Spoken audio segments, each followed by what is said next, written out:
toutes et à tous, merci de nous écouter aujourd'hui sur FCF Sarthe. On se retrouve avec le club radio de Notre-Dame pour parler voyage cette semaine. Donc tout d'abord, Jeanne va nous parler de celui qui s'est passé en Allemagne, et Claire et Monsieur Ordonneau, professeurs à Notre-Dame, nous expliqueront comment s'est passé l'accueil des Péruviens.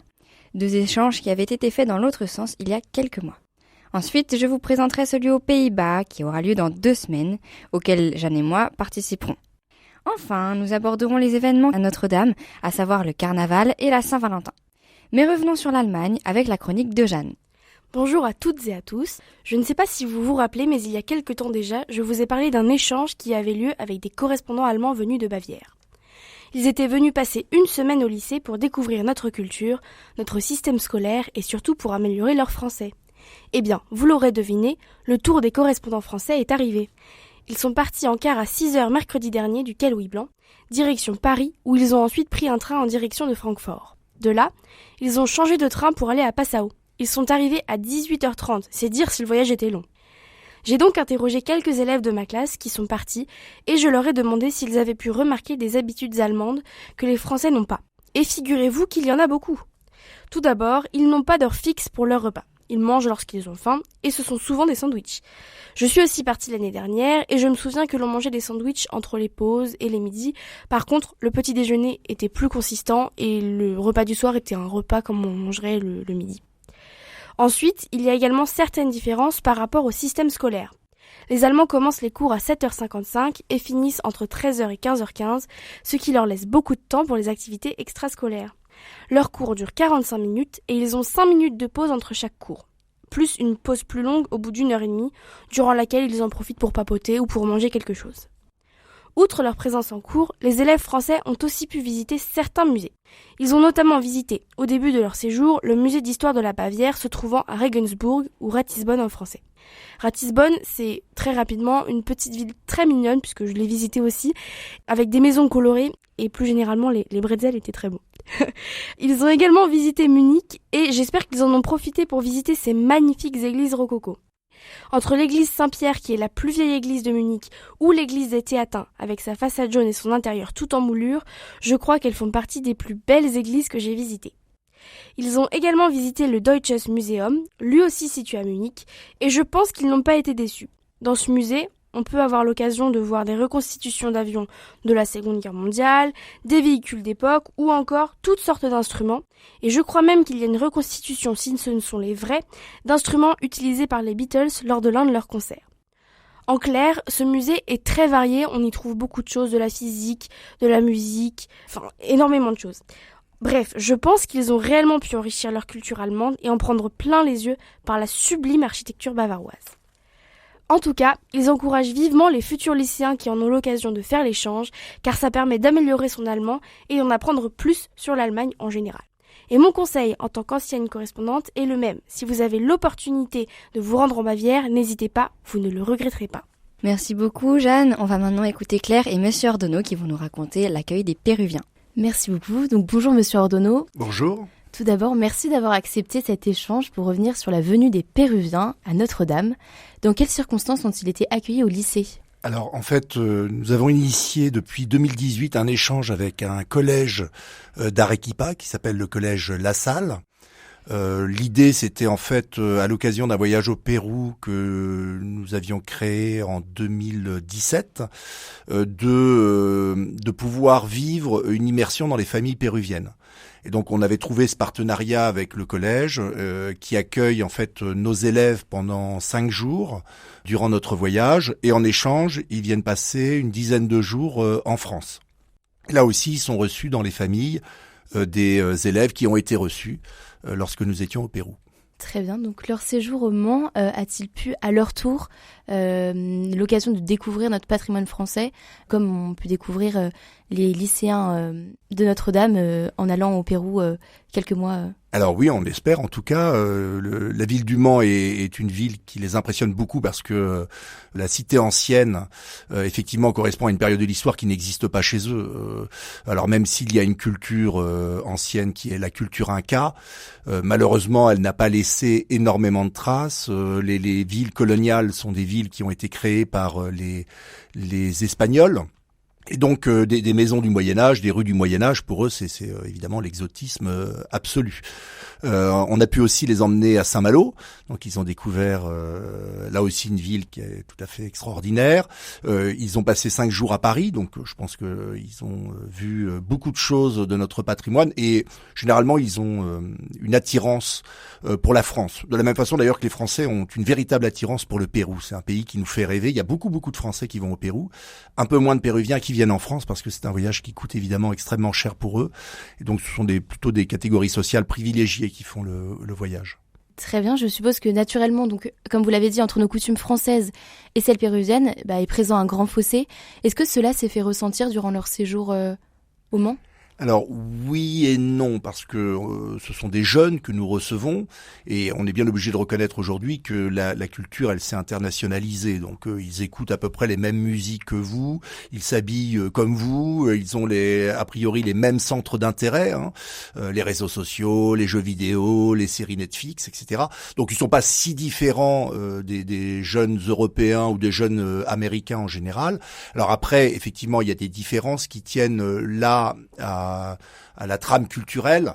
Une chose qui nous a beaucoup marqué, c'est leur lenteur. Ils nous paraissent être extrêmement lents dans leurs déplacements, dans ce qu'ils font, etc. Mais c'est pas forcément un défaut. Le défaut, ce serait plutôt finalement le fait que nous sommes beaucoup trop speed, beaucoup trop excités. On est dans des sociétés où on court tout le temps. Eux, ils savent prendre leur temps. Et donc c'est une école tout à fait positive pour nous. Justement, ont-ils pu avoir le temps de partager des moments avec leurs correspondants français ? Oui, alors on leur a fait découvrir évidemment la gastronomie française. Je crois que personne n'a échappé à la tartiflette, à la raclette. On a fait une soirée festive avec l'ensemble des élèves et des familles qui les accueillaient, où on a pu avoir quelques démonstrations de danse, et les Français se sont prêtés d'ailleurs aux danses traditionnelles péruviennes. La sortie à Saint-Malo se faisait aussi avec les élèves du lycée. On les a emmenés voir le circuit des 24 heures, visiter les coulisses et le musée. On les a emmenés voir aussi le Vieux-Mans, évidemment. On a fait beaucoup de repas. Alors les professeurs et les accompagnateurs ont fait beaucoup de repas avec les profs péruviens. Donc ça a été l'occasion de nouer des liens durables, on espère. On a toujours beaucoup de plaisir à aller les voir et on est toujours très content de les retrouver quand on va au Pérou. Une dernière question pour finir sur cet échange. Pourquoi et quelles ont été vos motivations pour mettre en place ce voyage Alors ce voyage, il a été créé en 2017 à l'initiative de Yannick Gourmil, de Bérangère Melot, qui était responsable pastoral à l'époque au lycée Notre-Dame, et moi-même, parce que nous voulions mettre en place un voyage à destination des élèves intéressés par l'aumônerie, mais ouverte à tous. Et comme nous avions une expérience, Yannick et moi, du Pérou, c'est un pays qui nous a beaucoup marqué. On s'était dit que ça pourrait être intéressant de faire un voyage qui soit pas un voyage linguistique ou simplement scolaire, mais vraiment un voyage où on aille à la rencontre finalement de d'autres chrétiens du monde. C'est un pays très chrétien, le Pérou, et il se trouve que le lycée a été fondé par les Sœurs d'Évron et qu'une religieuse de la communauté est à Lima, où elle s'occupe dans un bidonville de femmes seules avec des enfants. Et donc on s'était dit que c'était l'occasion aussi de lier un voyage vraiment des paysans à une action qui avait un sens humanitaire. Donc on monte un projet pour aider Sœur Gloria à faire un certain nombre d'animations. Donc cette année là, on a restauré un peu la chapelle du quartier, poncé la porte, repeint les murs. On a planté des allées de cactus de chaque côté de l'église. Voilà, on participe à des petits travaux ou à des animations auprès des enfants dans le quartier. Donc c'est très enrichissant pour nos élèves. Très bien, merci beaucoup pour cet échange et cet engagement auprès des lycéens. Merci beaucoup Claire et Monsieur Ordonneau. C'est vrai que Notre-Dame participe à beaucoup d'échanges, mais organise aussi des voyages. Et je vais vous parler de celui qui se déroulera aux Pays-Bas dans une dizaine de jours. Donc les élèves qui partiront sont ceux qui font l'option DNL en première. Donc ça signifie discipline non linguistique et ça permet à ces élèves d'étudier une matière en anglais pour progresser dans plusieurs domaines. À Notre-Dame, il y a 3 matières enseignées. On a soit physique-chimie, SVT ou alors histoire-géographie. Il y en a pour tous les goûts, qu'on soit plus scientifique ou littéraire. Donc le but de cette option est de découvrir davantage la culture des pays anglophones et c'est dans cet objectif que le voyage aux Pays-Bas a été créé il y a quelques années. Pour pouvoir faire un maximum de visites, le départ se fera à 4h du matin, ça va donc piquer au réveil mais le temps de trajet pourra largement nous permettre de rattraper cette nuit. Le groupe logera dans une auberge à Utrecht qui se situe au milieu du pays, à seulement 1 heure d'Amsterdam pour nous permettre d'accéder aux grandes villes plus facilement. Durant cette semaine, les visites s'enchaîneront et nous visiterons Amsterdam, La Haye et Rotterdam. L'objectif est de satisfaire tout le monde en faisant des visites pour les 3 matières. Nous irons donc visiter le musée d'Anne Frank ou encore Micropia, un musée sur les microbes et les bactéries. Et pour vraiment pratiquer notre anglais, dans chaque ville, les professeurs nous ont préparé des petits challenges pour discuter avec la population et s'imprégner au maximum de la culture locale. L'avantage de ce voyage, c'est qu'on est dans l'ambiance avant même de l'avoir commencé.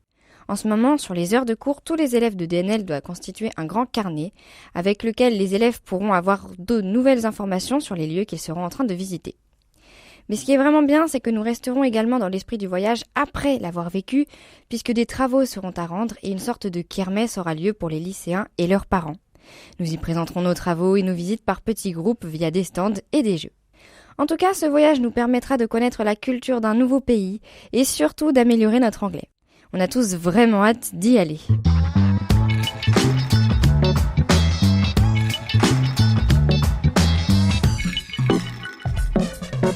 Mais le voyage aux Pays-Bas n'est pas le seul événement qui va arriver dans les prochaines semaines. Avant ça, le carnaval sera célébré le 13 février au lycée et pour l'occasion, ça fait déjà quelques années qu'un concours de déguisement est organisé. Donc n'importe quel élève, seul ou en groupe, peut s'inscrire. Un défilé a lieu sur le temps du midi auquel tous les lycéens assistent. C'est un super moment puisque les élèves défilent sur des musiques qu'ils ont choisies et il y a une ambiance géniale chaque année. Mais les professeurs et les autres élèves aussi peuvent se déguiser et chaque année, tout le monde joue le jeu. On espère donc que cette année, les gens à se déguiser seront encore plus nombreux. Après les festivités du carnaval, le lycée organise aussi une journée à thème pour le 14 février, le jour de la Saint-Valentin. Et pour l'occasion, des roses seront en vente à la récréation avec un code couleur bien précis. Pour un remerciement, il faudra offrir une rose jaune ou orange. Pour symboliser une amitié, c'est du rose qu'il faudra offrir. Et enfin, pour une déclaration d'amour, il faudra bien sûr se tourner vers les roses rouges. Les fleurs sont au prix de 2 € et l'argent récolté sera reversé à une association. Le but de la journée est donc de satisfaire tout le monde pour célébrer à la manière du lycée la fête des amoureux. On vous remercie d'être restés avec nous. On espère que ces événements au lycée seront une fois de plus mettre de l'ambiance dans les couloirs de Notre-Dame. C'était le Club Radio et on vous dit à très bientôt sur RCF.